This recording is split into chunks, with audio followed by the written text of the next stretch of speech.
For the next examples, we're going to use these calculations in order to calculate yields.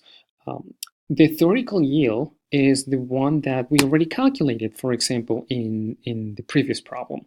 That comes directly from the stoichiometry of the reaction, the amounts that we are expected to have given that chemical balance equation, balanced chemical equation. That is the theoretical yield. Now, whenever we have an actual data coming from experiments, we will see that usually we don't get exactly the amount that we're expected to have. So we can find a ratio between the actual yield with respect to the theoretical yield, and that ratio expressed in a percentage is going to be what we call the percent yield. So one thing that is very important in this case, since we're taking the ratio between two different yields, those yields will have to be in the same units. That's the most important part of this slide. They have to be in the same units. Remember, a yield can be it's in general an amount. It could be number of moles, it could be mass expressed in grams, kilograms, pounds, whatever that is. But they both, the percent, to calculate the percent yield, the actual yield and the theoretical yield both have to be in the same units. So let's look at this example. The example is studying the composition of ammonium nitrate into N2O and H2O. The questions are, we have to predict the mass of water that it's going to be produced from the decomposition of a given amount in kilograms of ammonium nitrate, and then once we do that, we can compare that with the actual amount of water that is detected to be produced in an experiment to calculate the percent yield for this particular reaction. So what are we going to do here? Remember the strategy. First, write and balance a chemical reaction. Then from that, we can take the stoichiometric factors and find the relationship between the moles of one component to the moles of the other component to determine the theoretical yield. And finally, with the theoretical yield and the yield, the actual yield that it's already given in the problem, we can calculate the percent yield.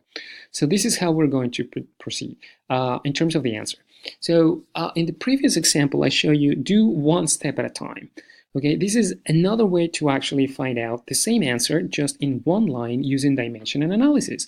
But I want you to do this one type of solution once you're very familiar with the one step at a time type of procedure. But here is the main idea. We have to calculate the grams or the mass of water produced given that we start with a specific mass of ammonium nitrate. So we go from this. The first thing that we have to do, since we're given a mass and we want to find a mass, remember, we always have to go through the number of moles of a substance, use the stoichiometric factor to find the moles of a second substance, and then we can calculate the final mass of the second component through its molar mass. So that's what we're doing here. In this case now, what we are having is we have the mass, we multiply it by the molar mass of that compound. We can cross out these units. We ended up with moles of nitrate. Then we use the stoichiometric factor. We can cancel out the moles of ammonium nitrate. Now we have, as a result, the moles of water, and then to go from the moles of water to the grams of water, or the mass of water, we use its molecular mass. So we ended up having, as a result, 0.204 kilograms of water. Now, I want you to notice in this case that I did not convert to grams, I use kilograms directly. But the trick for doing that is that we use kilograms per kilomole of the substance. So both of them are in terms of kilos. So that will save you one step of converting from kilograms to grams and then go back. So now we have that the theoretical yield, okay, this is the theoretical yield for our reaction is going to be a certain amount in kilograms.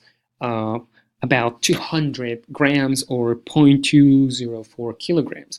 Now, given that we already know the actual yield of water that is produced, we can calculate the percent yield for this reaction by taking the ratio between the actual and the theoretical.